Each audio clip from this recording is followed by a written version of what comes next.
Merci de nous recevoir chez vous. Mesdames, Messieurs, bonsoir. Bienvenue à ce numéro spécial de questions d'actualité.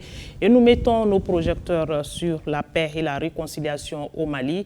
La vision des autorités de la transition pour la paix et la réconciliation. Le Mali a donc opté pour le dialogue direct entre ses fils sans intermédiaire. Dialogue qui s'est donc tenu au niveau communal, régional et au niveau des représentations diplomatiques et consulaires. La boucle a été bouclée par la phase nationale avec plus de 300 recommandations. Les Maliens ont donc tout mis sur table. Les yeux sont donc tournés maintenant vers la mise en œuvre de ces recommandations. Dialogue direct puisque celui de la médiation internationale n'a pas marché. Le 25 janvier 2024, le président de la transition a donc annoncé la fin de cet accord et invité les Maliens à se parler. Qu'en est-il exactement? Quelles sont les divergences qui ont occasionné la fin de l'accord dit d'Alger? Quelle est la suite réservée au dialogue intermalien? Pour la réponse, donc, nous recevons le ministre de la Réconciliation, de la Paix et de la Cohésion nationale, colonel-major Ismaël Ouagué. Bonsoir, monsieur le ministre. Bonsoir. Moussa Ag Acharatouman, secrétaire général du MSA, le Mouvement pour le salut de l'Azawad.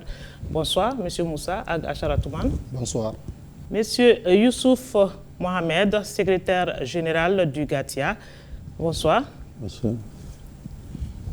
Monsieur Mohamed Ould Matali, représentant du MAA, Mouvement arabe de l'Azawad. Bonsoir. Monsieur Ould Matali. Salam alaikum.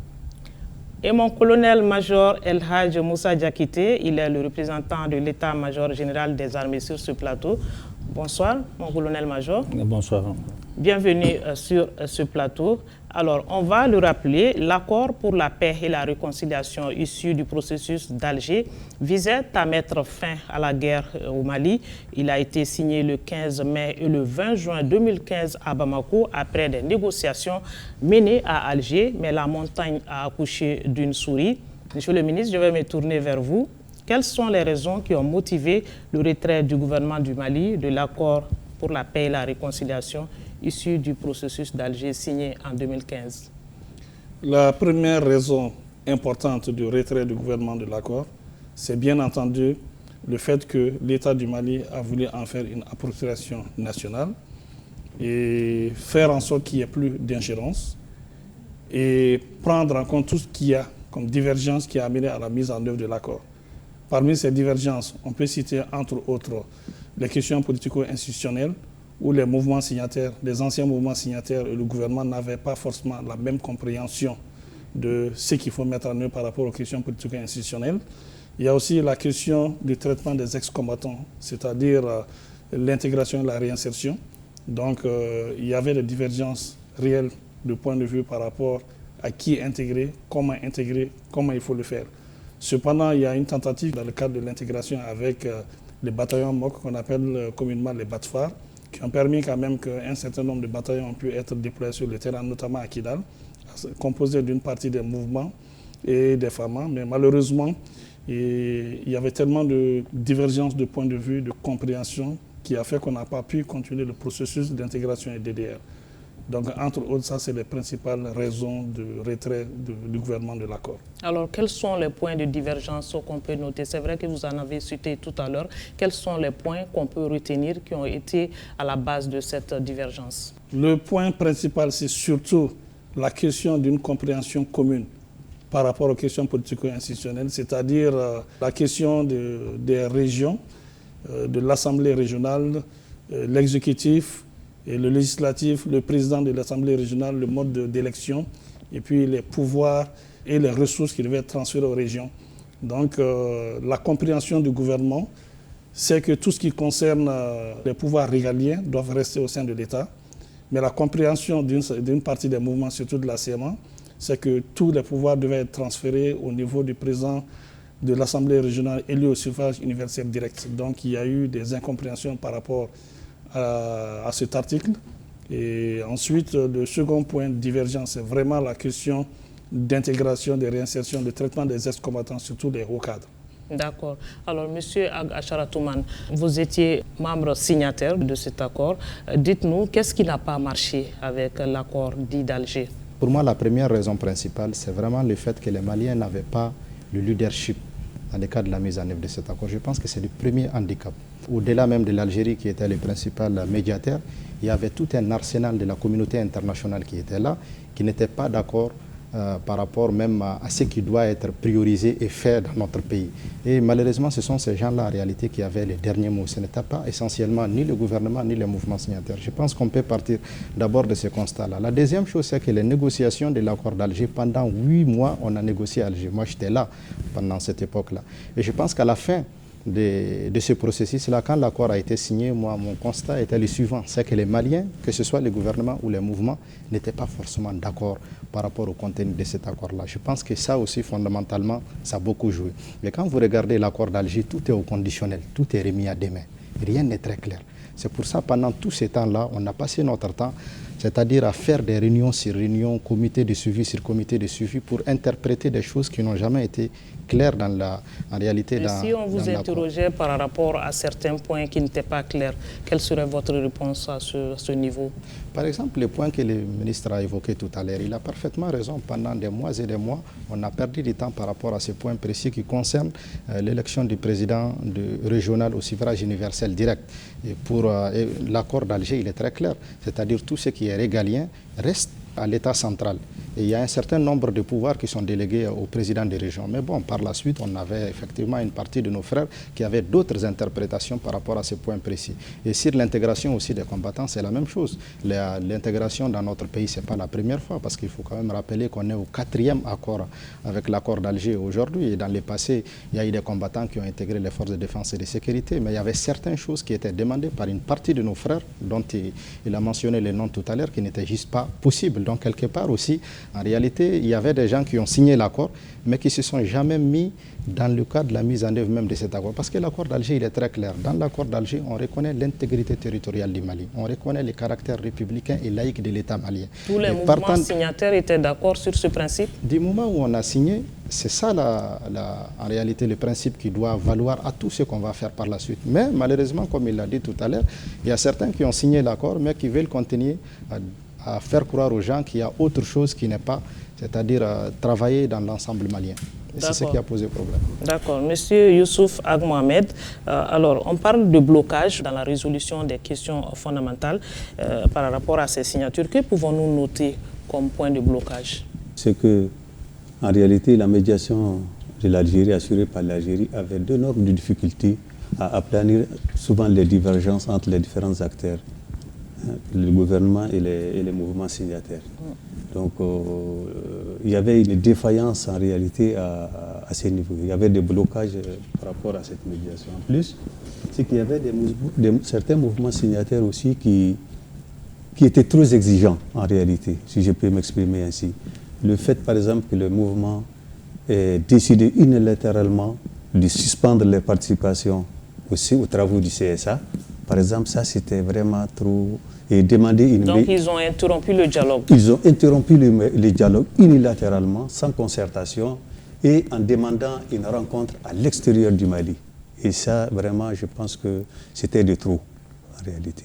En quoi la médiation internationale a échoué, à votre avis? Bon, la médiation n'a pas pu, en réalité, chaque fois qu'il y a des problèmes, la médiation n'a pas pu ramener les différentes parties à la raison, en réalité. Donc ce travail a manqué d'amener surtout certains groupes signataires à la raison. Mon colonel-major Diakité, vous étiez à ces négociations-là à Alger. Dites-nous, qu'est-ce qui n'a pas marché? Bon, essentiellement, nous, on peut retenir 4 points dans l'application de l'accord. Le but de l'accord, c'était de conduire le processus de paix à terme. Donc, la signature de l'accord en 2015, les voies étaient déjà tracées. Mais nous, on peut relever 4 blocages essentiels au niveau des forces armées. Le premier, c'est la coordination des actions et des intervenants, c'est-à-dire sur le terrain, dans la mise en œuvre de l'accord. Le deuxième niveau, c'est le manque de volonté pour le cantonnement des combattants. Malgré qu'on a eu plusieurs réunions de haut niveau qui avaient déterminé les critères, les quotas et les modalités. Donc le mouvement rebelle devait être cantonné? Il devrait être cantonné pour intégrer les forces armées. Malgré qu'on a eu un premier pas en 2019, c'est-à-dire après la signature de l'accord en 2015, il a fallu attendre 4 ans pour faire le premier DDR accéléré, qui a enregistré 1744 intégrés dans les forces armées et de sécurité, répartis entre les différents mouvements. Si vous permettez, je peux donner les chiffres. Allez-y. Voilà, donc la CEMA, on a enregistré 604 éléments, l'inclusivité 603 et la plateforme 540. On a intégré en 2019-2020. D'accord, ça c'est les 2 premiers points. Les deux autres points. Le troisième point, c'est surtout le manque de visibilité pour les forces armées. C'est-à-dire qu'on n'arrivait pas à faire la différenciation entre les éléments des groupes armés et les groupes terroristes. Donc ce qui posait énormément de problèmes aux forces armées pour assurer... C'était une amalgame au sein de la société civile. C'est ça. Donc sur le terrain, on avait des difficultés à différencier, donc ce qui a accentué l'insécurité sur le territoire. Et là aussi, l'insécurité, le fait que l'insécurité grandissant a occasionné aussi l'apparition de plusieurs jeunes armés sur le terrain non affiliés au mouvement. Donc il y avait des difficultés majeures pour l'application de l'accord au niveau des forces armées. D'accord, c'est ça les 4 points. Les 4 points, oui. D'accord. Alors, M. Mohamed Ould Matali, dites-nous, qu'est-ce qui n'a pas marché à Alger, à votre avis? Qu'est-ce qui a fait que tout a échoué? Bon, à mon avis, moi je sais que depuis Alger, l'accord même a été un consensus entre les 3 parties, la CEMA, la plateforme et le gouvernement.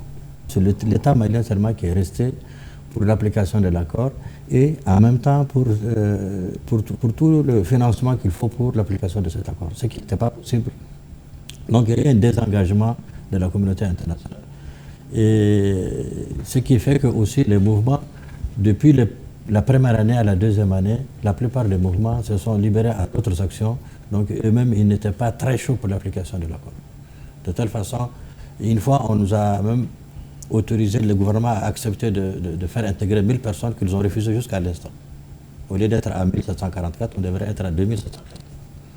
Donc ça veut dire qu'à la longue, il y a eu une mauvaise volonté manifeste, même des mouvements, pour l'application de l'accord. Et le Premier ministre a été le premier, une fois, à une table, à une rencontre de CSA, pour rappeler à tous les ambassadeurs qui sont là-bas que c'est le Mali qui prend en charge les différents comités et les différentes commissions pour l'application de l'accord. Donc le leadership ne jouait plus son rôle. Ne joue plus son rôle, voilà. D'accord. Alors, les Maliens ont donc décidé de se parler directement. Nous allons en parler tout à l'heure. Mais avant, l'accord pour la paix et la réconciliation a noté des acquis tout de même. L'État communique sur des avancées par rapport aux questions de réconciliation, justice et questions humanitaires avec la création de la commission Vérité, Justice et Réconciliation, CVJR, qui a enregistré plus de 50 000 victimes et organisé plusieurs audiences publiques. Alors, Monsieur le ministre, quels sont les principaux acquis de l'accord pour la paix et la réconciliation issus du processus d'Alger? Le principal acquis de l'accord, en réalité, c'est la cessation des hostilités sur le terrain. Le fait qu'on ait pu signer cet accord-là, ça a permis aux 2 parties de ne pas, on va dire, se toucher militairement sur le terrain. Le second aspect, ça nous a permis quand même de se retrouver entre frères, créer les conditions d'une cohésion et faire en sorte qu'on puisse penser ensemble au développement.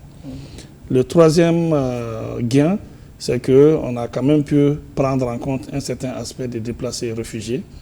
Et ensuite, on a créé les conditions pour qu'ils puissent avoir de l'intervention humanitaire dans les zones touchées par le conflit.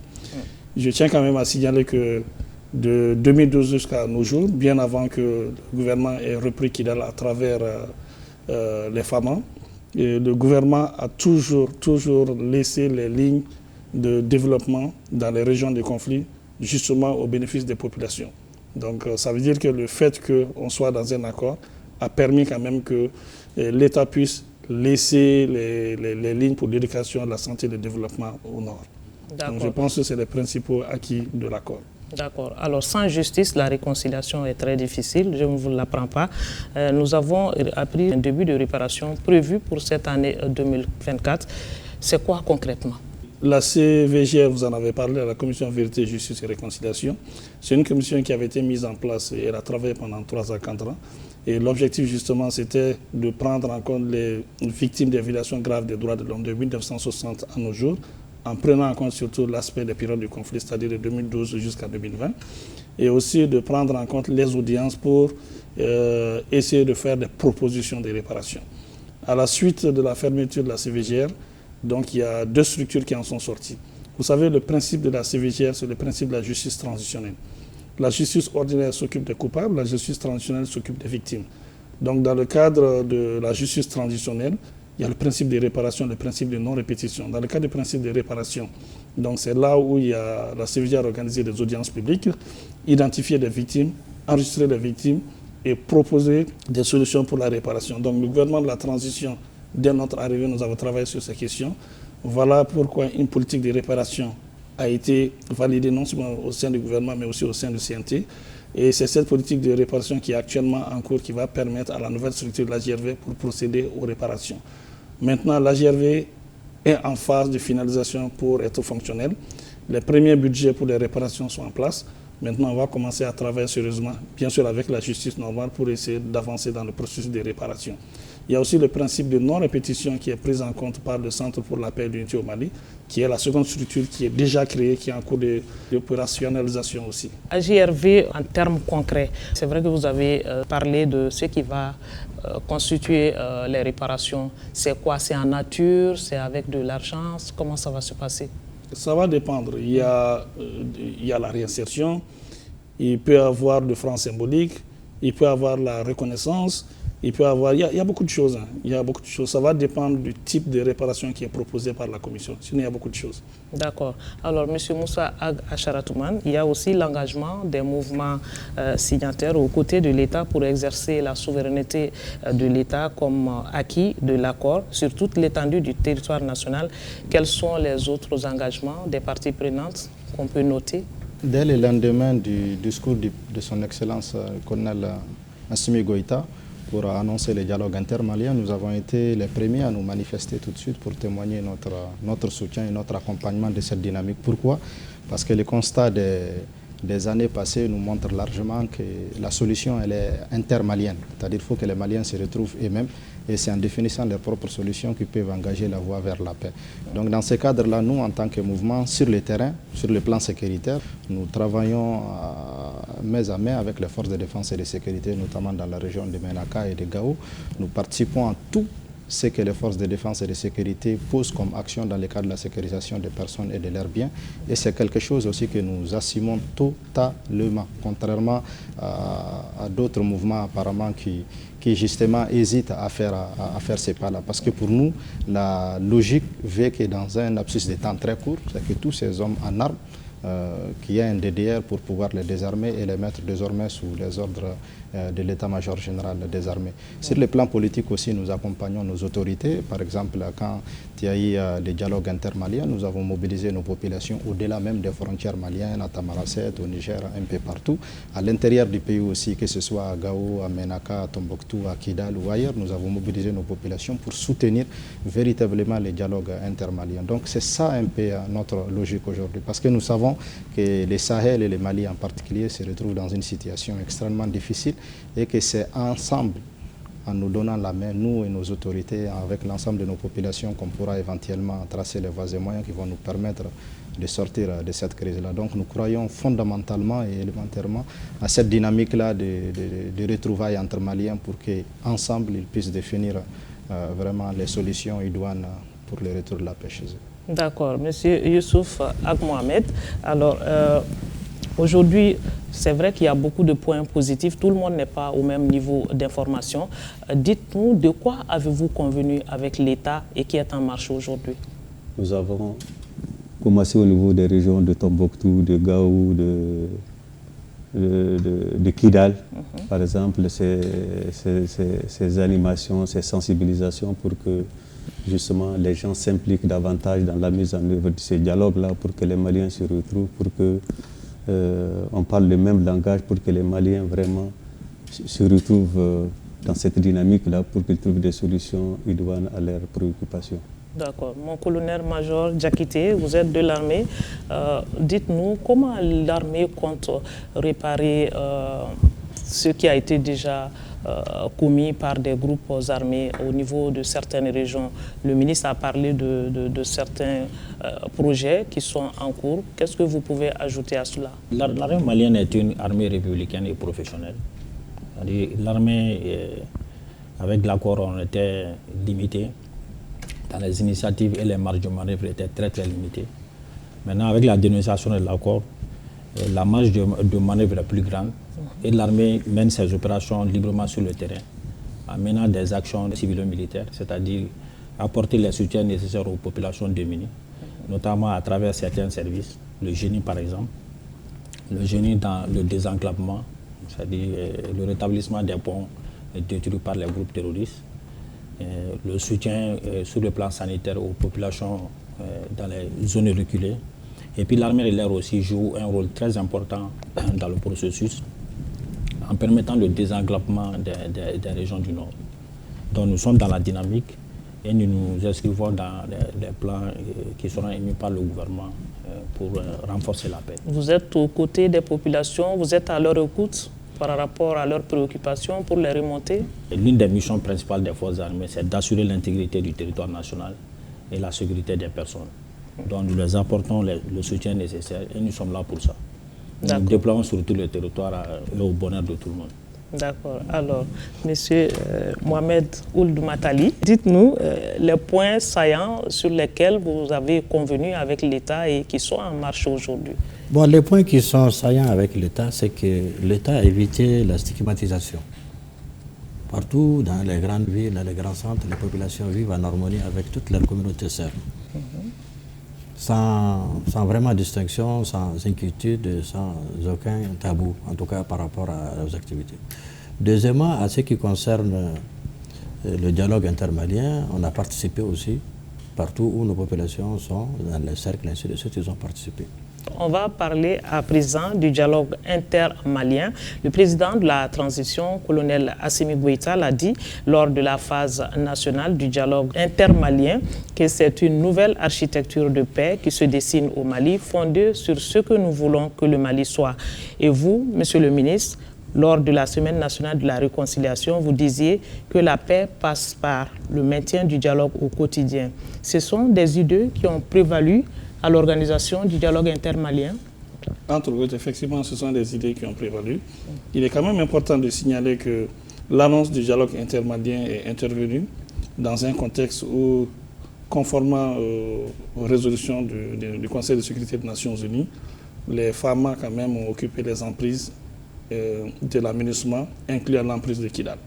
Donc à l'issue de cette occupation, disons de ce retour des FAMA à Kidal, il a été nécessaire quand même de relancer le dialogue entre Maliens pour prendre en compte certains aspects, parce que l'occupation de l'emprise de Kidal s'est faite sur fond de guerre, où les FAMA, en reprenant les positions de Kidal, se sont affrontés aux groupes terroristes et alliés, et quelqu'un a parlé de collision ici avec certains mouvements signataires. Donc à l'issue, il était important quand même qu'on puisse se retrouver et prendre en compte tout ce qu'il y a comme aspect. Comme je vous l'ai dit, il y a les difficultés de l'accord, à savoir les questions institutionnelles, les questions des réfugiés, les questions de désarmement, et ces incompréhensions et ces difficultés, il fallait les prendre en compte dans un processus intermalien. Sachant que les meilleures avancées qu'on a eu à faire dans le cadre de l'accord, c'est quand on s'est retrouvé dans un cadre de concertation intermalien.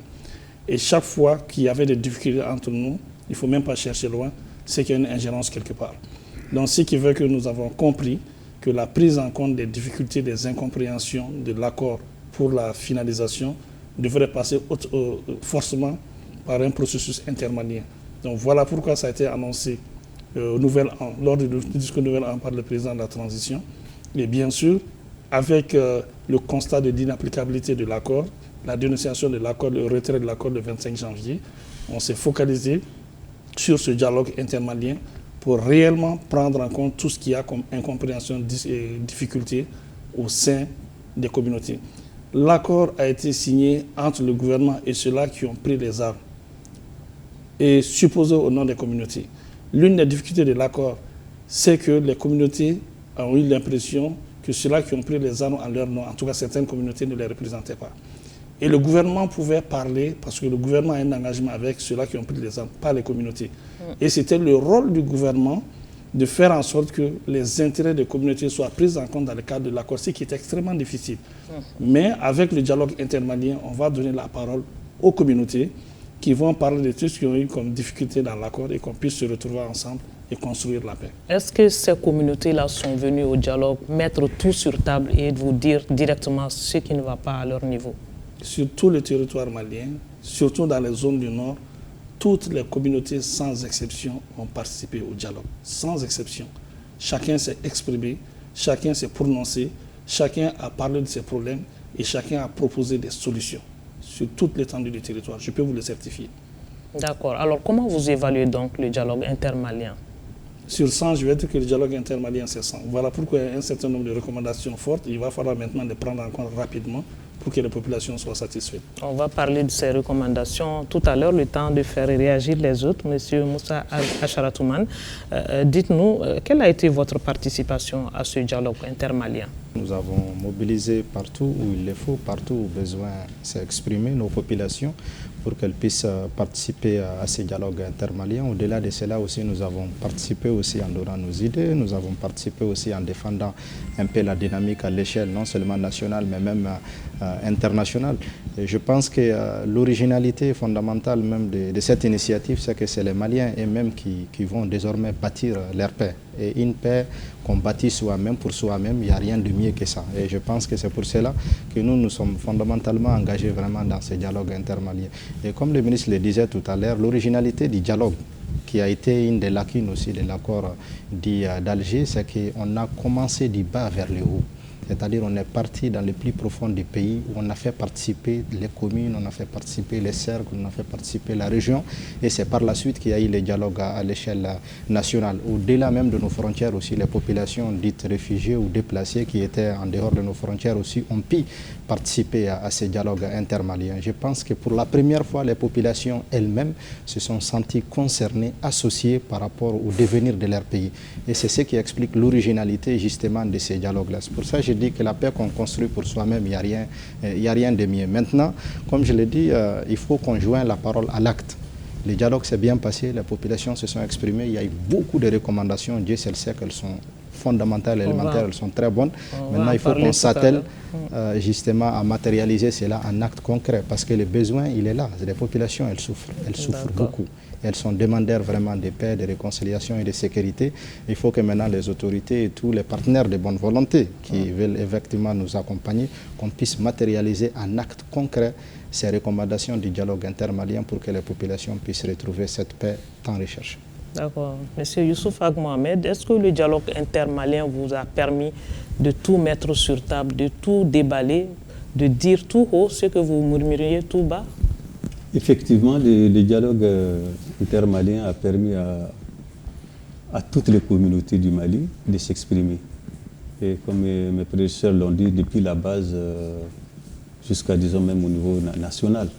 Et les uns et les autres se sont exprimés. Et je pense que c'était nécessaire d'avoir ce dialogue. C'était une très bonne initiative que le président de la République a pris en instaurant ce dialogue-là. Parce que, en réalité, le Mali, presque depuis très fort longtemps, a fait beaucoup d'accords. Beaucoup d'accords ont été signés, mais malheureusement, ces accords n'ont jamais permis de ramener la paix. Comme vous le savez, depuis l'accord de Tamaracet en 1991, le pacte national de 1992,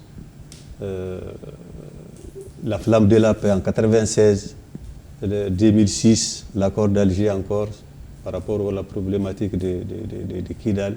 La conférence d'entente nationale, le dialogue inclusif, en réalité, toutes ces initiatives n'ont pas permis de ramener la paix. Vous pensez que le dialogue intermalien est la clé de la porte de la paix au Mali? J'estime qu'en tout cas, c'est la voie la plus... en tout cas, la meilleure voie, en tout cas pour les Maliens, de se parler entre eux, sans intermédiaire, hein, sans tabou. Si vous voyez les résultats du dialogue au niveau des communes, des régions, etc., si vous voyez ça, il n'y avait aucun sujet qui était tabou en réalité. Tout a été mis sur la table. Colonel-major Diakité, lors du dialogue, les armes se sont tues tout de même. Quand on voit les hommes en uniforme, on se dit, est-ce qu'il y a dialogue? Il y a possibilité de dialogue. Vous êtes tous preneurs d'armes, avec des objectifs différents, bien sûr, je le précise. Comment vous arrivez à dialoguer en tant que porteur d'uniforme? Quelle est la stratégie que vous adoptez? Le militaire, de par sa mission, est un homme de paix d'abord. C'est-à-dire, nous prenons la paix, la stabilité dans le pays. L'armée, c'est la défense du territoire. Donc, on est face aux mouvements armés qui ont des revendications aussi, qui les ont poussés à prendre des armes. Donc, on était dans un accord. Il y a eu des défis à l'application de l'accord. Et le gouvernement parlait avec les leaders des mouvements dans le cadre de l'accord. Avec le dialogue intermalien, c'est le peuple qui a parlé, depuis la base jusqu'au sommet. Moi, je pense que ça a été une bonne chose. Nous, au niveau des forces armées, dans la thématique aspect de défense du territoire, les recommandations nous réconfortent et nous engagent dans l'accomplissement de notre mission. Les problèmes ont été débattus, identifiés et listés. Donc maintenant, nous attendons un plan d'action qui a été d'ailleurs adopté. Nous allons essayer de les mettre en œuvre. Et nous serons à l'aise avec les leaders des mouvements, d'autant plus que les revendications viennent de leur base. Les problèmes ont été proposés à partir de leur base. Et je pense que nous allons travailler maintenant main dans la main, avec vraiment engagement, sincérité pour l'application, pour le processus, la conduite du processus de paix.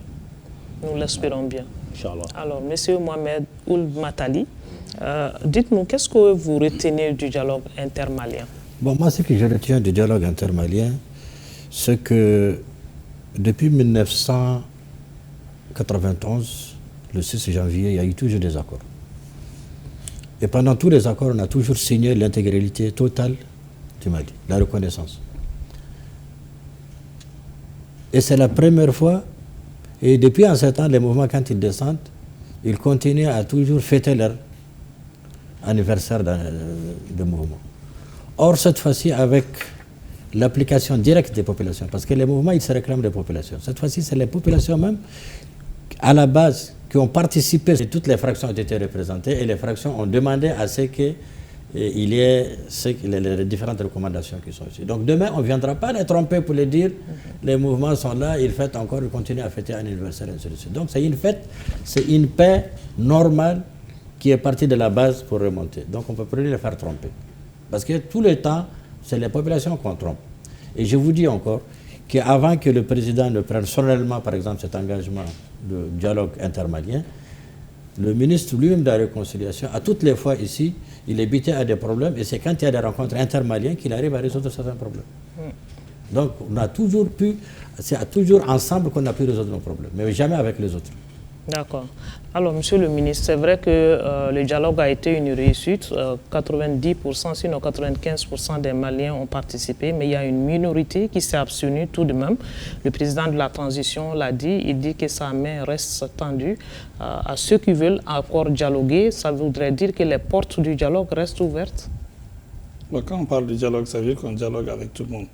Et bien avant que le dialogue même soit annoncé, le ministère de la Réconciliation a déjà fait un communiqué pour dire à ceux-là qui ont quitté les populations de Kidal, qui craignaient des éventuelles conséquences des affrontements entre les FAMA et les groupes terroristes alliés, qui a tendu la main pour qu'ils puissent venir. Lors du dialogue intermalien aussi, ça a été dit clairement à tout le monde de venir. À la fin du dialogue, ceux-là qui n'ont pas pu venir pour X, Z raisons, ça aussi, ça leur a été dit que la main est toujours tendue pour venir. Mais ceux qui ne sont pas les bienvenus, c'est les terroristes, c'est les ennemis de la nation et c'est de ceux-là qui ne veulent pas de la paix. Mais vous avez parlé à un certain moment de réconciliation et justice. Forcément, le retour, on tend la main à tout le monde, mais nous ne sommes pas dans une dynamique d'impunité. Ça veut dire tout simplement que ceux-là qui ont commis des actes graves contre des citoyens maliens, par exemple l'attaque du bateau, revendiquée, soutenue et annoncée, donc forcément, il faut que la justice passe par là. Voilà pourquoi il y a un certain nombre de mandats qui a été décerné pour certaines personnes. Donc on va laisser la justice faire son travail. Les populations, ceux-là qui sont partis, peuvent revenir. S'ils ne se reprochent rien, c'est réglé. Mais si la justice aussi a besoin d'eux, la justice va faire son travail de la façon la plus équitable possible. Donc bien entendu, la main reste tendue et on encourage tout le monde à revenir à construire la paix dans notre pays. D'accord, donc la justice va renforcer la réconciliation. Forcément. D'accord. Alors, plus de 300 recommandations contenues dans des thématiques. On va rappeler les thématiques paix et réconciliation nationale, cohésion sociale, questions politiques et institutionnelles, économie et développement durable, aspects sécuritaires et défense du territoire et enfin géopolitique et environnement international. Alors, Monsieur le ministre, par rapport à ces recommandations, qu'est-ce qu'on peut retenir concrètement, sans entrer dans trop de détails? Juste après le dialogue et la remise officielle du rapport avec l'annonce des recommandations, la première instruction du chef d'État, c'était vraiment de mettre en place urgemment un draft de plan d'action de ces différentes recommandations. Vous savez, l'une des particularités de la transition, chaque fois qu'il y a des forats, des rencontres, des états généraux et des recommandations émises, donc le gouvernement se fait un devoir de les mettre en œuvre. Voilà, chaque fois qu'il y a des actions au niveau du gouvernement, il y a eu les assises nationales de la refondation, donc chaque fois qu'il y a un acte qui est posé, c'est forcément en rapport avec les recommandations des assises. Et c'est la même chose qui va être fait avec le dialogue. Le dialogue a parlé de la charte pour la paix et la réconciliation au Mali. Déjà, il y a une commission qui a été mise en place avec un décret qui a commencé à travailler sur un avant-projet de charte. Au niveau du ministère de la Réconciliation, il y a des instructions qui ont été données juste après le dialogue, lors d'un conseil des ministres, où on nous a instruit rapidement de proposer un plan d'action pour la mise en œuvre de ces recommandations qui a été faite et qui a été annoncé en communication verbale lors d'un conseil des ministres. Et ensuite, ces plans d'action ont été mis à la disposition du gouvernement pour se l'approprier et que chaque ministre à son niveau puisse savoir exactement, dans le cadre des recommandations, quelle activité il peut prendre, quelle activité supplémentaire il peut proposer, quels sont les délais, et éventuellement quels sont les coûts. Donc c'est ce travail intergouvernemental qui a été finalisé avant-hier et hier, c'est ça qui a été présenté en Conseil des ministres. Ça veut dire qu'au jour d'aujourd'hui, nous avons des recommandations avec des propositions de plans d'action clairs et qui vont être données à chaque ministre pour qu'on puisse commencer réellement la mise en œuvre du dialogue. Mais il faut comprendre déjà qu'il y a certaines activités qui ont déjà commencé, c'est-à-dire le processus de réinsertion des ex-combattants. On continue à identifier, et puis à voir ce qui se passe. Il y a aussi la question des réfugiés, des déplacés extérieurs, ceux-là qui sont dans les camps de Béra et autres là, dont on commence déjà à travailler, bien avant que les recommandations proprement soient commencées à mettre en œuvre, à être mises en œuvre. Il y a déjà un travail initial qui a déjà commencé. Juste pour vous dire que nous sommes dans une bonne dynamique pour la mise en œuvre des recommandations de ce dialogue et que ça a déjà commencé. J'ai l'impression qu'on a fait recours à certains points de l'accord d'Alger dans ces recommandations-là. Est-ce qu'il y a un relais entre l'accord d'Alger et le dialogue intermalien? Forcément, il y a un lien dans certains domaines, parce que quand on parle des questions de défense et de sécurité, la question des mouvements armés a été évoquée clairement. C'est des questions qu'on retrouve dans l'accord. Au lieu que ce soit seulement les mouvements signataires, c'est élargi sur le plan national avec des mouvements d'autodéfense comme Darmassagou et autres.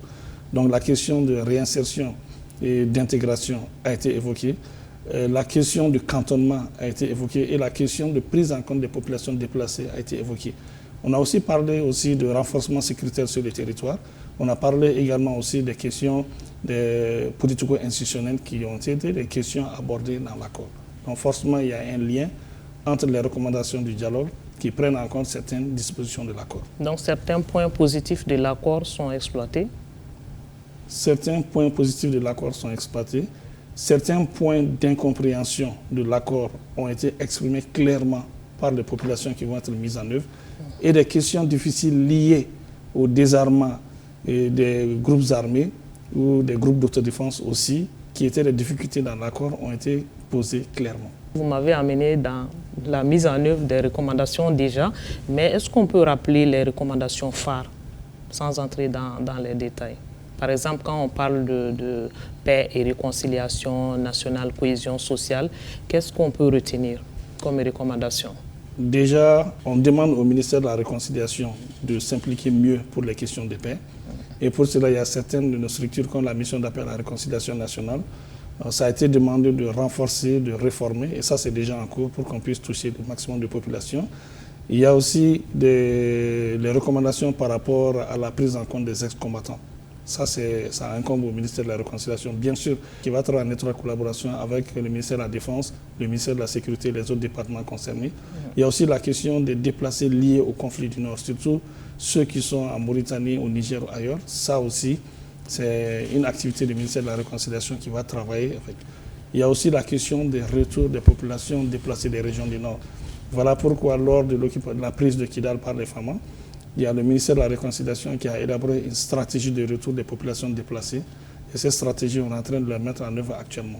D'accord. Monsieur Ag Acharatouman, quelles sont vos attentes par rapport à la mise en œuvre des recommandations du dialogue intermalien? Elles sont très grandes, Je pense qu'au-delà de ma personne, toutes les populations maliennes attendent beaucoup de ces recommandations-là. Et comme le ministre l'a dit tout à l'heure, fondamentalement, en tout cas pour le nord du Mali, et je pense qu'aussi les centres du pays, vraiment la préoccupation principale des populations, c'est le retour chez eux. Parce que comme il l'a dit tout à l'heure, pour des raisons multiples, parce qu'il ne faut quand même pas aussi oublier qu'on n'est pas seul sur le terrain. On a des adversaires qui sont là, qui ne conjuguent pas les mêmes verbes que nous et qui ont aussi une mainmise sur une partie de nos populations, qu'ils instrumentalisent d'une manière ou d'une autre pour les faire croire que l'armée est contrée, l'État est contré. Ils les poussent souvent à quitter les pays, ils les poussent souvent à quitter les villes, ils les poussent souvent à poser des actes qui vont à l'encontre même des actions que le gouvernement pose. Donc ce sont des choses qu'il faudra prendre en compte. C'est pour cela le centre névralgique de tout ce qu'on fait aujourd'hui, c'est vraiment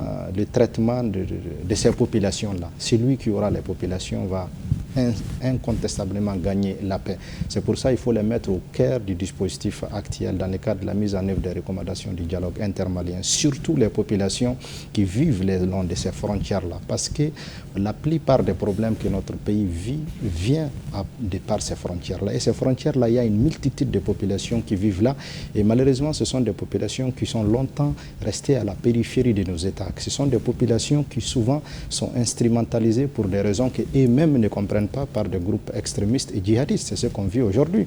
Je le disais la dernière fois, quand on prend 10 terroristes aujourd'hui, il ne faut pas se leurrer. 8 sont des citoyens de nos États. Il n'y a que 2 qui sont des étrangers qui viennent. Donc on est en train de manipuler et de retourner nos propres populations contre nous. Donc c'est pour ça que je pense que le ministre de la Réconciliation a une très grande mission pour laquelle nous devrons tous vraiment l'accompagner et le soutenir. Parce que s'il arrive à réussir sa mission, je pense que notre pays va gagner. C'est pour ça que les forces de défense et de sécurité aujourd'hui font un travail extraordinaire. Ils sont en train de se projeter très loin sur le territoire national. Ils sont en train d'avoir des résultats. Mais ces résultats-là doivent être accompagnés par un certain nombre de mesures, surtout par rapport aux populations. Parce qu'à chaque fois que les FAMA viennent dans certaines zones, on fait croire à ces populations-là que les FAMA sont contre eux. On les pousse à quitter. Mais ça, c'est un travail que d'autres départements, d'autres acteurs, d'autres citoyens maliens doivent faire. Les FAMA font leur travail. Nous autres, maintenant, on doit travailler pour rassurer les populations, pour les ramener chez eux, pour que vraiment les gens puissent comprendre aujourd'hui que l'armée est là pour toutes les populations. L'administration aussi doit se projeter de la même manière que les militaires le font aujourd'hui. Parce que les militaires vont dans certains zones où eux-mêmes ils constatent que les populations effectivement sont délaissés, ils ont besoin de beaucoup de choses. Et c'est là où l'importance aussi à ce que les gens puissent créer une synergie, c'est-à-dire entre les efforts sécuritaires et les efforts aussi de réconciliation, de développement, des services sociaux de base et tout ça. Donc les recommandations, nous entendons beaucoup de ces recommandations-là, beaucoup. Youssouf Ag Mohamed, qu'est-ce que vous avez recommandé concrètement pendant le dialogue intermalien? 300 recommandations. Et je crois que les recommandations phares, en tout cas certaines que j'ai retenues, c'est en réalité la sécurisation du territoire, en réalité. C'est-à-dire que la sécurisation du territoire, cette sécurisation permettra aux populations de revenir, d'évacuer à leurs affaires, parce qu'on a beaucoup d'espace en réalité, et comme ça a été dit, d'espace qui a besoin d'être sécurisé. Parce que les populations dont on a parlé qui sont sorties ou qui se sont déplacées de leur terroir ne peuvent revenir que quand ces espaces-là, ces territoires, ces villages sont sécurisés. Donc il y a ça, c'est retenu beaucoup dans les recommandations. Et je crois que c'est une nécessité absolue dans le cadre de la mise en œuvre, en tout cas de ces recommandations, de voir ces espaces-là, voir les sécuriser, afin que les populations soient protégées, et non seulement population protégée, mais aussi leurs biens, quoi. Ça, c'était des recommandations phares. Et ensuite, la diligence vraiment des programmes DDR, de réinsertion, comme vraiment ça a été dit. Parce qu'il y a des ex-combattants, il y a des combattants qui sont là, qui sont en armes, qui sont là, qui ont leurs armes, donc ils ont besoin vraiment d'être réintégrés, d'être réinsérés, etc. Donc il y a beaucoup de recommandations vraiment importantes. D'accord. Alors, colonel-major Diakité, par rapport au DDR, qu'en est-il exactement? Qu'est-ce qui va se passer par rapport à cette question de réinsertion qui figure parmi les recommandations? C'est dans le département du ministère de la Réconciliation que les commissions sont domiciliées. Ces commissions sont chargées du processus d'intégration et de réinsertion. Il y a 2 commissions. L'armée est là, nous attendons. Par rapport à la sécurité, qu'est-ce que vous avez noté comme recommandation du peuple? On a noté entre autres l'équipement continu des forces armées, le maillage du territoire national, c'est-à-dire le déploiement des forces armées sur tout le territoire national, la décentralisation de la sécurité, c'est-à-dire en profondeur, amener les localités à prendre en charge leur propre sécurité en accompagnant les forces armées. Ça nous réjouit. Ça veut dire que quand la population s'engage avec l'armée, donc il y a l'absence d'amalgame sur le théâtre et ça nous permet d'avoir les renseignements qu'il faut et de nous déployer aisément sur le terrain. Alors, M. Ould Matali, à votre avis, qui doit faire quoi pour que ces recommandations-là soient mises en œuvre? Moi, je pense que jusqu'à preuve du contraire, l'État et nous tous, population, doivent accompagner l'État. Et ce que moi je dois dire sur cette table-là, c'est que les réfugiés dont on parle en général, c'est des gens qui n'ont pas de grands moyens. Sinon, il y a beaucoup de gens qui sont partis en Algérie, il y a beaucoup de gens qui sont partis en Mauritanie, il y a beaucoup de gens qui sont partis dans les pays voisins sans se faire recenser dans les différents groupes de réfugiés. Donc à cela, aujourd'hui, la main tendue du président ou bien la main tendue du ministre, c'est une main qui doit être accompagnée par pied. Parce qu'il faut aller convaincre les gens pour leur dire la vérité. Parce que ce qui se passe aujourd'hui, le tournoi que le Mali est en train de vivre tout de suite, c'est un tournoi historique.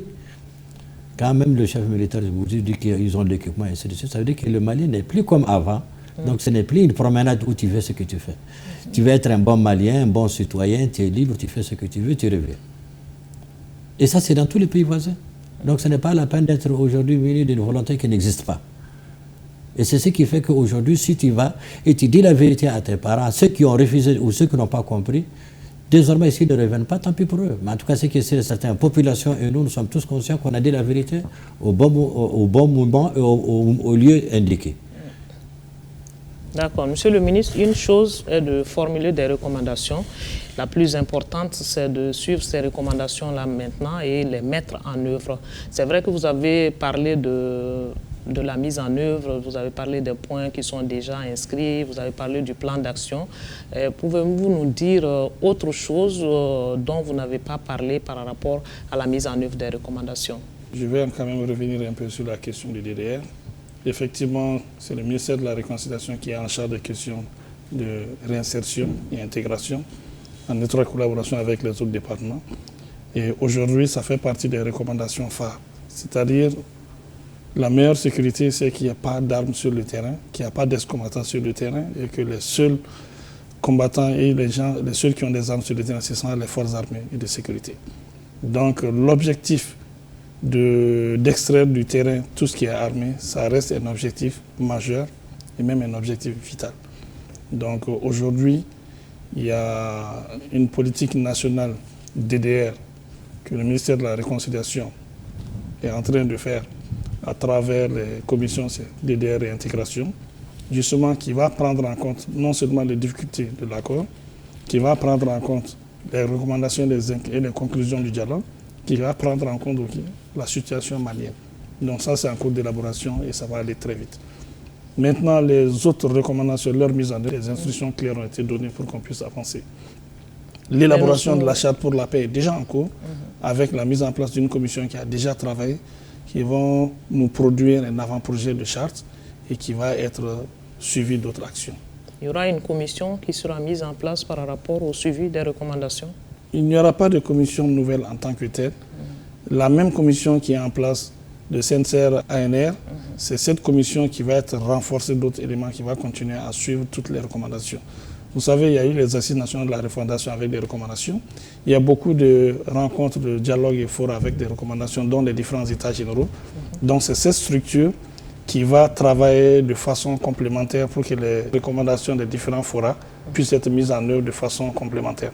Par exemple, si on prend les assises, ils ont parlé de beaucoup de recommandations qu'on retrouve au niveau du dialogue intermalien. Certaines recommandations du dialogue intermalien se retrouvent au niveau des recommandations des états généraux de la jeunesse, des états généraux de l'éducation. Donc forcément, il faut qu'il y ait un cadre qui va trier les recommandations et les faire mettre en œuvre de façon prioritaire, de façon complémentaire, de façon coordonnée.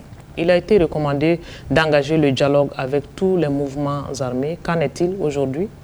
De toute façon, cette plateforme-là déjà montre qu'il y a les anciens mouvements signataires qui sont ici. Youssouf, il est du Gatia. Il y a Oulimatale qui est du MAA, quand même qui avait rejoint, une partie avait rejoint le CSP, mais il est avec nous aujourd'hui. Moussa Aksharatouman, mon frère qui est à ma droite, il était dans le CSP, mais aujourd'hui il est avec moi sur le plateau, juste pour vous dire que nous sommes dans une bonne dynamique, nous sommes dans une bonne cohésion. Tant que c'est l'intérêt des communautés qui est visé, forcément on va trouver le point d'entente pour continuer à parler, sauf ceux-là qui travaillent pour leur propre intérêt et non les communautés. Voilà pourquoi nous continuons à tendre la main, à discuter avec les autres, même ceux-là du CSP, de la CMA, physiquement, visiblement, qui ne sont pas présents. Le dialogue n'est pas forcément interrompu. Nous continuons à discuter avec eux pour qu'on puisse trouver des points d'entente et surtout au bénéfice des populations. D'accord. Ça veut dire que vous attendez d'autres mouvements à vous rejoindre? J'attends bien sûr d'autres mouvements à nous rejoindre. D'accord. Certains peuvent prendre le train en marche et si le dialogue se poursuit, d'autres recommandations vont suivre. Comment vous allez vous y prendre? Déjà, les recommandations du dialogue intermalien couvrent tellement un large éventail que je suis surpris qu'il y a d'autres recommandations qui vont venir, qui ne vont pas être prises en compte. De toute façon, nous allons avoir l'intelligence et le doigté nécessaire pour qu'on puisse se retrouver ensemble et construire la paix. D'accord. Alors, M. Ag Aksharatouman, par rapport à la paix et à la réconciliation, les Maliens souhaitent qu'on fasse recours à nos us et coutumes pour le règlement des conflits. Ça voudrait dire qu'il y aura plus de poids du côté des légitimités traditionnelles. Qu'est-ce que vous en pensez? Je pense que c'est une très bonne chose. Nous avons des valeurs qui ont toujours permis à nos sociétés de cohabiter depuis fort bien longtemps. Je pense que ce sont des choses, c'est l'occasion aujourd'hui dans le cadre même du renforcement de la souveraineté, de l'ancrage et du réaffirmement de nos valeurs traditionnelles et religieuses, de mettre ces acteurs-là à contribution. Je pense qu'ils peuvent être très très utiles. Au-delà même de légitimité traditionnelle, il y a aussi les leaders religieux qui, quand même, on sait que le Mali, c'est un pays à 95% musulmans. Je pense que les leaders religieux, surtout musulmans, ont un rôle extrêmement important à jouer, surtout dans le cadre de la réconciliation et surtout par rapport à cette question du terrorisme qui continue quand même à gangréner nos sociétés et à se propager. Je pense qu'aujourd'hui, c'est une occasion pour ces chefs religieux de se manifester, de se mettre aux côtés du ministère de la Réconciliation nationale et des autorités actuelles pour justement faire comprendre à ces milliers de jeunes qui sont embrigadés dans ces histoires-là, qui sont sur la mauvaise route et que l'islam n'a jamais parlé de ce qu'ils sont en train de faire. Je pense que c'est un exercice, on ne doit pas faire l'économie de cela aujourd'hui. C'est extrêmement important parce qu'avec les armes, on ne peut pas régler tous les problèmes. Mais avec la parole, on peut dissuader une bonne partie de nos jeunes que les chemins sur lesquels ils sont n'est pas forcément les bons. Ça, c'est un premier aspect.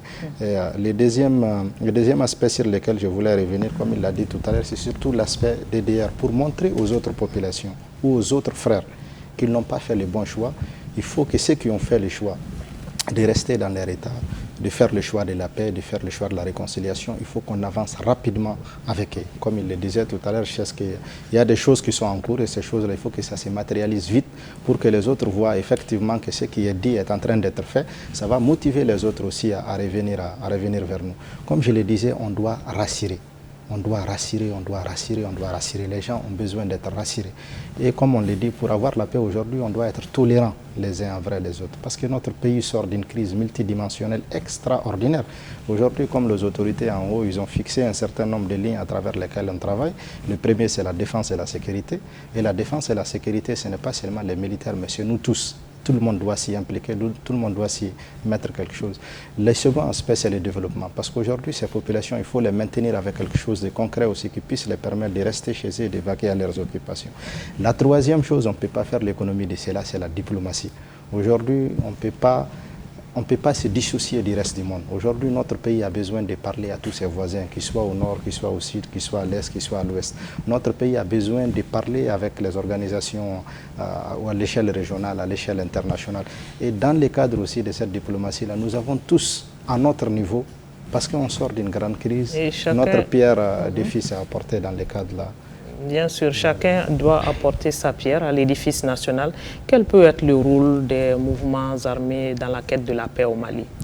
La première chose, je pense, qu'on demande au mouvement, en tout cas nous sommes fondamentalement engagés à avancer dans cela, c'est de permettre aujourd'hui à ces combattants qui ont des armes sur le terrain, premièrement, puissent se mettre à la disposition des forces de défense et de sécurité. Deuxièmement, qu'on puisse rapidement finaliser ce programme DDR pour que ces jeunes qui sont en armes, qui ont aussi une valeur ajoutée. Aujourd'hui, nous, on a intégré des jeunes qui sont dans l'armée malienne, qui travaillent très bien, qui ont des résultats.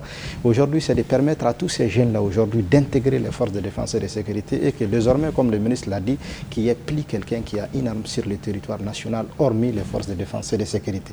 Ça va même faciliter aux FAMA la lutte contre le terrorisme, parce que comme il l'a dit tout à l'heure, aujourd'hui, vous partez dans certaines zones, vous ne savez pas qui est mouvement armé, qui est civil, qui est ceci, qui est cela. Parce qu'à un moment donné, il y a un désordre qui s'est installé dans cette zone qui fait que chacun est obligé de payer une arme pour se protéger parce qu'on était presque dans une jungle.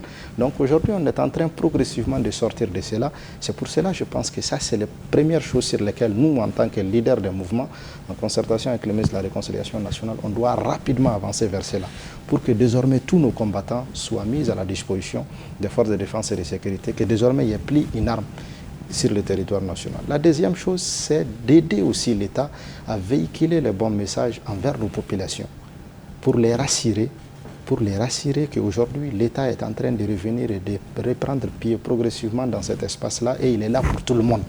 L'État n'est pas là pour une communauté contre une autre, l'État n'est pas là pour une couleur contre une autre, l'État n'est pas là pour un groupe contre une autre, l'État est là pour tout le monde. C'est pour cela, même l'État aussi, dans le cadre de la restauration de son autorité sur le territoire national, doit aussi rassurer toutes les populations. Il ne faut pas qu'on laisse de l'espace à qui que ce soit qui va faire croire que lui, il est plus malien que l'autre. Aujourd'hui, on doit traiter toutes ces populations-là sur le même point d'égalité. Il n'y a que l'État qui peut assurer cet équilibre-là. C'est pour cela, aujourd'hui, il a un grand rôle à jouer dans le cadre du retour de la paix dans cet espace. Youssouf Ag Mohamed, quel est l'engagement du GATIA par rapport à la quête de la paix au Mali? L'engagement du GATIA ne fait pas de doute.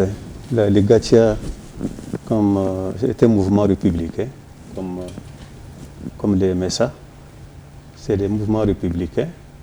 Ils n'ont d'autre agenda que l'agenda de l'État malien. Et le GATIA n'a jamais été en belligérance avec l'État du Mali. Et nous avons toujours été aux côtés du Mali pour trouver la paix, pour trouver la sécurité. Donc nous sommes tous nos combattants, ou nos cadres, ou les populations en tout cas qui nous occupent, qui dépendent en tout cas de nous, sont mobilisés en tout cas pour aider l'État malien à retrouver en tout cas la sécurité sur tous les territoires maliens. Donc tous nos moyens, nos hommes, en tout cas sont à la disposition de l'État malien. Et quel est votre rôle à ce niveau? Notre rôle, c'est un rôle de mobilisation, pour que tout se passe bien.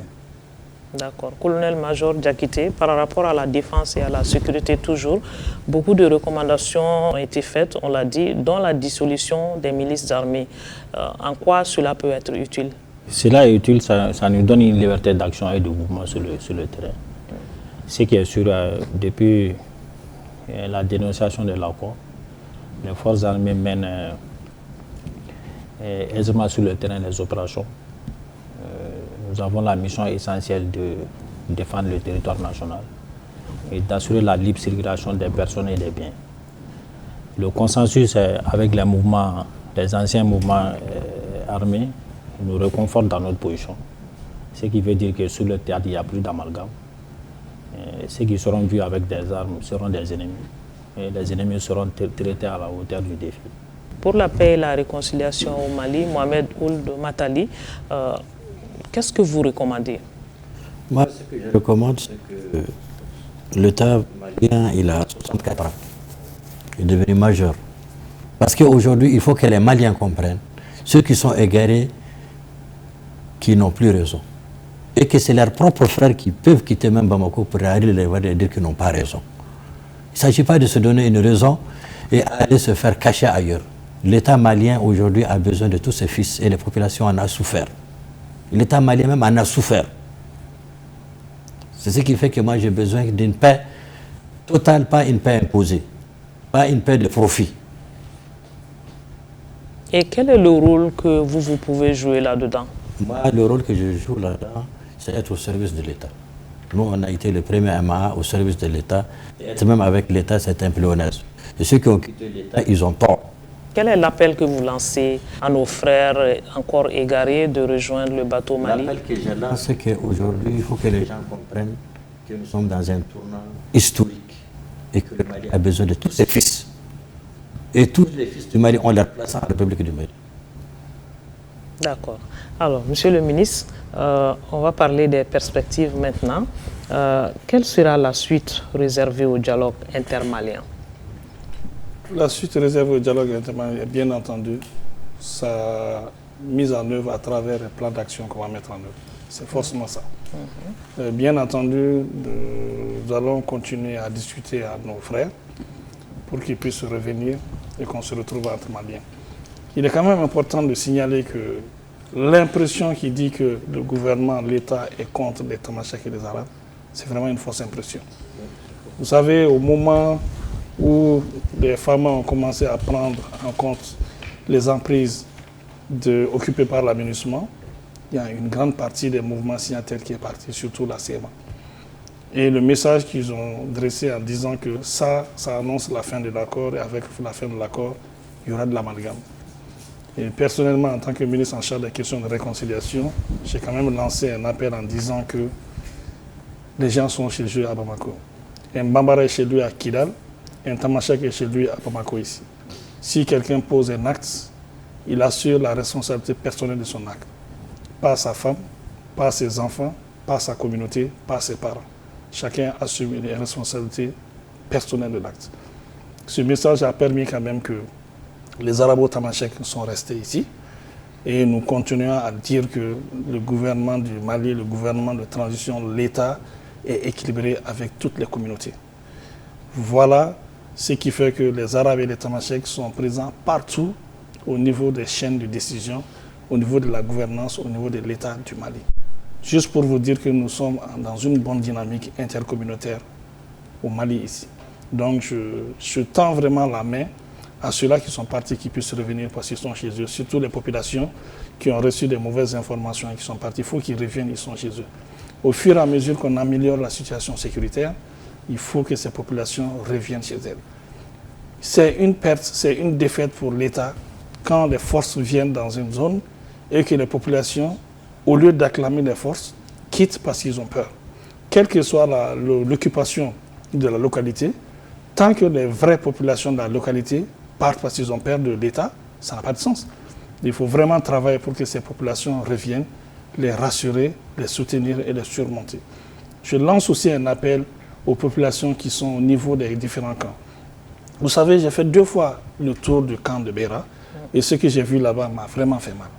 Donc, les Maliens qui sont là-bas, qui reviennent chez eux parce que la sécurité est en train de s'améliorer. Un message que quand même je veux donner. Aujourd'hui, nous avons tendance à se retourner vers sa communauté. Chacun essaie de se retourner vers sa communauté et prioriser sa communauté. Le Mali, c'est un État où toutes les communautés se valent et toutes les communautés se côtoient et toutes les communautés, c'est la diversité. Aujourd'hui, on a tendance à prendre une surface géographique, à l'associer à une communauté. Ça, c'est la terre des Chamanamas, ça, c'est la terre des Zimgad, ça, c'est la terre des Zimforas, ça, c'est la terre de ceci, ça, c'est la terre de cela. Non. Sur une surface, on peut trouver plusieurs communautés et les communautés doivent apprendre à vivre ensemble. Le territoire malien même, c'est un ensemble de communautés. Donc, le repli communautaire, ce n'est pas forcément bien.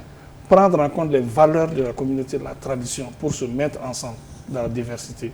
C'est vraiment l'appel que je lance. D'accord. Le vivre ensemble est très important, M. Moussa Ag Acharatouman. Et quel est cet appel que vous avez à l'endroit du peuple du Mali à s'unir? C'est vrai que les questions de communauté nous divisent, alors que notre beauté se retrouve dans notre diversité. Quel est ce message? Moi, je pense que dans les années passées, notre divergence s'est reposée surtout sur notre différence. Ça a été un des handicaps. Je pense qu'on doit progressivement aujourd'hui dépasser. Notre différence, notre diversité, c'est ça notre force. C'est un peu le message que le ministre vient de lancer aujourd'hui. Moi, je les félicite et je félicite les autorités de la transition parce que quand les problèmes ont commencé, effectivement, parce qu'il y a des stéréotypes qui travaillent l'esprit des gens. Dès que les problèmes ont commencé, tout de suite, les gens ont pensé à ces mauvais souvenirs. On va casser les maisons des Tamashek et des Arabes à Bamako, on va casser les maisons des Bambara à Menaka, on va chasser certains à Kidal, parce que c'est ce qui s'est passé dans le passé. Et alhamdulillah, avec la transition actuellement, grâce à l'implication des autorités et puis de nous tous, alhamdulillah, ce sont des choses qu'on a évitées. Ça, ce sont des choses qu'il faut absolument dépasser. Le Mali, c'est ce pays arc-en-ciel dans lequel nous nous retrouvons tous. Cette diversité, c'est ça notre force, c'est ça notre richesse. Les nomades et l'agriculteur doivent travailler ensemble et cohabiter ensemble. Les Peuls ne sont pas nécessairement des terroristes. Les Touaregs ne sont pas nécessairement des éternels rebelles. Il faut qu'on arrête ces stéréotypes-là, comme il l'a dit, et qu'on se mette tous ensemble. Aujourd'hui, nous n'avons que ces pays-là. Nous n'avons nulle part où aller. Il l'a dit, il a été en Barra. Quand vous partez au Niger, vous partez dans certains endroits, et vous voyez des conditions dans lesquelles nos populations vivent. Ça fait extrêmement mal. On est bien que chez soi. C'est pour ça, travaillons ensemble, donnons-nous la main pour qu'on puisse vraiment ramener la paix dans notre pays et qu'on puisse tous cohabiter ensemble. C'est du nord, c'est du centre, c'est du sud. Nous sommes complémentaires, nous sommes des Maliens. C'est ensemble qu'on pourra créer cette synergie-là qui va nous permettre de relever notre pays et d'en faire un exemple de par le monde. Aujourd'hui, nous avons tout pour réussir. C'est pour ça qu'il faut qu'on soit tolérants les uns après les autres. Il faut qu'on soit solidaires les uns envers les autres et qu'on puisse mettre nos populations ensemble. C'est ça la solution. La nation Mali a besoin de tous ses fils. Absolument. Alors, en quoi nous pouvons être utiles à la nation Mali aujourd'hui? Qu'est-ce qu'on doit prôner pour que la paix règne? Il faut s'impliquer. Il faut vraiment que nous nous impliquions, nous, en tant que responsables, en tant que leaders. Et les responsables aussi, c'est là à tous les niveaux. Il faut que les gens s'impliquent pour qu'il y ait la paix et la stabilité au Mali. Et les populations qui sont parties, qui ont quitté le Mali par exemple, il faut que ces populations-là reviennent en réalité. Il faut qu'elles reviennent parce qu'elles n'ont d'autres pays qu'ici. Il faut aussi que les Maliens ou certaines populations considèrent que le Mali, ce n'est pas leur territoire. Il faut que les populations sachent qu'ils n'ont d'autres territoires que le Mali. Mais tant que il y a des gens qui pensent que nous on a un autre territoire autre que le Mali, le problème va perdurer. Donc il faut que cela cesse, il faut que cet esprit-là, il faut que nous revenions, nous n'avons d'autres territoires que le Mali. Il faut que nous impliquions à ce qu'il y ait la paix, la sécurité au Mali et surtout les populations, c'est-à-dire qui respectent les lois de la République. Nous ne voulons pas de populations qui ne respectent pas les lois de la République. C'est important. Les gens qui respectent les lois de la République, vraiment, c'est les gens qui sont bien accueillis au Mali. Mais si les gens ne respectent pas, quelqu'un ne respecte pas les lois de la République, c'est pas une bonne chose. Et c'est pourquoi nous devrons tous aider l'État malien. Toutes les populations doivent aider l'État malien, les forces armées de sécurité, pour qu'il y ait la paix, la sécurité pour tout le monde. Et cela est gage, n'est-ce pas, du développement que nous souhaitons tous. D'accord. Alors, mon colonel-major, quels sont vos espoirs pour la paix et la réconciliation au Mali? Ça passe par quoi? Comme on dit, la paix est essentielle. Mais pour qu'il y ait la paix, il faut qu'il y ait l'armée aussi. L'armée, c'est le pilier essentiel pour maintenir la paix. Nous sollicitons l'accompagnement de la population, surtout dans les zones déployées. Ça nous permet de maîtriser les zones, surtout par l'accompagnement de la population, surtout par le renseignement, et puis de l'acceptation des éléments déployés. Il faut que la population comprenne que l'armée est là pour elle, l'armée est là pour le pays, et nous œuvrons pour le développement socio-économique des zones du pays en général. D'accord. Nous sommes là pour la population. C'est leur armée et nous nous engageons pour eux. Ahmed Ould Matali, quel est ce message au peuple aujourd'hui? En quoi le vivre ensemble peut être utile au Mali? Vous savez que moi, fort du comportement même du ministre qui, depuis au départ, avait demandé à ce que toutes les communautés restent paisibles chez elles. Il n'y a pas de distinction entre race et ethnie, et ainsi de suite. Ça, c'est un message que nous, on a fait véhiculer et ça nous donne la force de pouvoir parler devant les gens. Vous savez, au Mali, nous, le Mali n'est pas fait seulement aujourd'hui. Le Mali a existé il y a longtemps et on a toujours existé ensemble. On a existé ensemble, c'est parce qu'à un moment donné, d'autres personnes se sont venues s'infiltrer entre les différentes communautés. Sinon, on vivait en symbiose.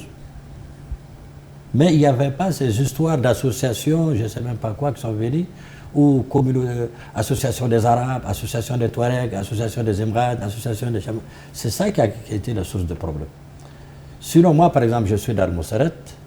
Mon terroir, c'est les Idnan, c'est les Arabes, c'est les Soreilles, c'est les Emrades. Donc, je vis en harmonie avec ces gens. Je suis sûr, avec la charte qu'on est en train d'élaborer tout de suite, et encore avec le déploiement des FAMA qui seront partout, parce que les gens ne connaissent pas les problèmes avec les FAMA en réalité directement. Nous, on a vécu avec le cas de la gendarmerie de Tarket à côté de nous, on ne connaît pas les problèmes. Donc, c'est des problèmes importés, imposés, et quand il y a des problèmes, tu dis ce que tu veux. Donc, j'ai lancé un appel à toutes les populations de revenir dans leur pays, et leur force est dans leur pays, leur existence même c'est dans leur pays. D'accord. Je vais rester avec vous pour faire un dernier tour de table. Le monde a les projecteurs sur le Mali aujourd'hui. Nous devons donner un bon exemple. Le président de la transition est cité un exemple en Afrique comme étant un leader qu'il faut suivre. Qu'est-ce que nous devons faire pour l'accompagner, à votre avis? On devrait aujourd'hui le soutenir dans tout ce qu'il fait, sans demander même pourquoi. En fait, raison de le suivre. Aujourd'hui, pour tout Malien qui suit le processus qui est en train de se faire, il doit être fier. Parce que c'est un tournant historique que le Mali est en train de prendre. Et aujourd'hui, même l'existence du Mali parmi les pays de l'Afrique aussi, c'est nouveau. Parce que le Mali d'antan était puissant, le Mali historiquement, il était puissant en tant qu'empire, et aujourd'hui, en tant que pays encore contemporain, il faut qu'il existe. Et ça, c'est grâce à nos jeunes qui aujourd'hui nous ont orientés. Maintenant, les gens qui les ont suivis pendant un bout de temps, il y a 2 ans ou 3 ans, on commence à découvrir la vraie réalité. La réalité, c'est qu'aujourd'hui, on veut rompre avec la non-souveraineté qui était dans laquelle on suivait avant. Par exemple, moi, j'ai des montagnes de phosphate et je n'en bénéficie pas un franc. Colonel-major Diakité, quel est ce message encore au peuple malien? Que devons-nous faire pour que l'image du Mali reste telle qu'elle est aujourd'hui? Nous devons continuer à nous donner la main avec les groupes armés sur le terrain. Je pense qu'à la suite du dialogue intermalien, sous les réserves du ministre de la Réconciliation, le processus de DDRC s'est mis en place. Je pense que ça va renforcer la paix, ça va nous permettre d'avancer vers de lendemain meilleur. Nous restons engagés pour la défense de la patrie et nous encourageons les hommes déployés, officiers et sous-officiers militaires du rang, à doubler d'efforts et à s'engager pour la paix. Voilà. D'accord. Quel est le message du Gatia? C'est un message républicain. C'est-à-dire qu'il faut rester républicain. Et quand on reste républicain, cela veut dire que aucun sacrifice n'est de trop pour notre pays, le Mali. Et je pense que les 3 principes qui guident l'action gouvernementale, je crois qu'on doit, chaque Malien doit se les réapproprier. Ces 3 principes qui ont été déjà adoptés, je pense que tout le monde les connaît. Je pense que ça doit être des principes qui doivent même être enseignés au niveau de l'école, au niveau de l'enseignement. Et en ce temps, je pense qu'on pourra vraiment aider notre pays. Il faut que les gens se mettent en tête qu'ils n'ont d'autre pays que le Mali. Moussa Ag Acharatoumane, quel est ce message du leader que vous êtes? Bon, premièrement, d'abord, c'est vraiment que les Maliens gardent la tête haute. C'est-à-dire qu'ils gardent la tête haute parce qu'aujourd'hui, notre pays est dans une dynamique avec des ambitions très grandes et très fortes. Et quand on est ambitieux, il faut qu'on accepte aussi de payer le prix. Et c'est pour ça aujourd'hui la direction que nous avons prise, elle est tout sauf facile. Il faut qu'on soit clair là-dessus et qu'aujourd'hui l'ensemble des populations maliennes acceptent cet état de fait-là et qu'ils se mobilisent comme un seul homme. Derrière d'abord nos autorités, parce qu'au-delà du Mali, l'autre jour, notre président a été investi comme le président de la Confédération des États de l'Alliance du Sahel. Donc ce qui veut dire qu'aujourd'hui nous avons des responsabilités au-delà même de nos frontières. Il y a des espoirs et d'autres populations, d'autres gens qui nous regardent. C'est pour ça que nous ne devrons pas échouer. Nous devrons tous se mobiliser comme un seul homme derrière nos autorités pour notre pays, pour ses intérêts, pour que désormais le Mali puisse réellement retrouver sa place dans le concert des nations. Parce que nous avons beaucoup à offrir à beaucoup de gens. Beaucoup de gens aussi ont des choses à nous offrir. Il faut qu'on joue notre rôle. Et c'est pour cela qu'on doit aujourd'hui garder la tête haute, être derrière nos autorités et assumer nos ambitions. Et quel peut être notre accompagnement pour une bonne gouvernance au Mali? Premièrement, c'est de permettre le retour de l'autorité de l'État partout. Parce que c'est l'État qui peut scolariser, c'est l'État qui peut soigner, c'est l'État qui peut scolariser, c'est l'État qui peut faire beaucoup de choses. Je pense qu'aujourd'hui, tout le monde doit être d'accord sur ça. La deuxième chose, c'est que le Mali, c'est un grand pays, un pays des empires, un pays des royaumes, un pays qui a un rôle à jouer, quelque chose à offrir au monde. Aujourd'hui, nous devrons porter cette chemise-là et désormais jouer notre rôle, récupérer la place qui nous revient et la jouer. D'accord. Monsieur le ministre, vous avez ouvert ce débat, vous allez le refermer. En tant que ministre de la Réconciliation, de la Paix, de la Cohésion nationale, la répétition est pédagogique. Quel est ce message au peuple encore pour plus d'unité autour de la nation Mali? Nous sommes dans une transition qui est en train de faire un processus de refondation du Mali dans sa globalité. Et c'est guidé par les trois principes initialement édictés par le chef de l'État et aujourd'hui qui se retrouvent dans notre constitution qu'on vient de voter ensemble. Il s'agit du respect de la souveraineté, il s'agit du respect des choix opérés et des partenaires stratégiques choisis par le Mali, et il s'agit du plus important, de prise en compte des intérêts vitaux de la population dans chaque décision prise.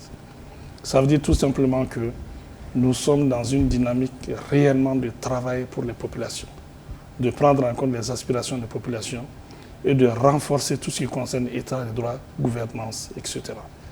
Et dans ça, nous sommes réunis avec un certain nombre de pays, le Burkina et le Niger, avec lesquels on a les mêmes objectifs, on a les mêmes ambitions et avec lesquels on va se renforcer pour prendre en charge les besoins globaux de nos populations.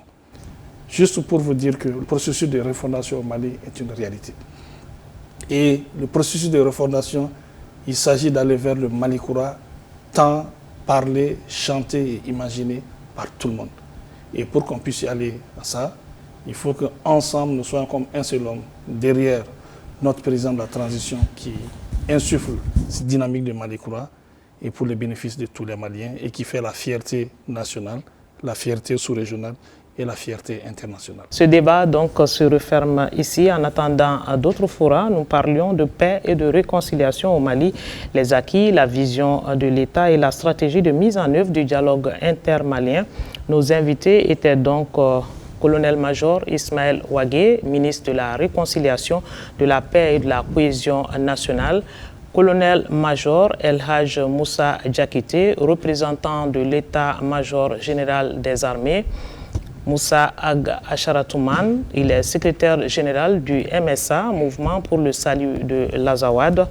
Youssouf Ag Mohamed, secrétaire général du Gatia. Mohamed Ould Matali, représentant du MAA, Mouvement arabe de l'Azawad. Ce débat a été réalisé par Djakari Diakone Djaki à la coordination, l'équipe spéciale dirigée par Hassan Baba Djombele, directeur général de l'ORTM, Sidiki Dambélé, directeur de la télévision nationale, et Aridou Matina, mon adjoint à la section enquête et débat. Nous espérons que vous avez eu un intérêt à suivre ce débat.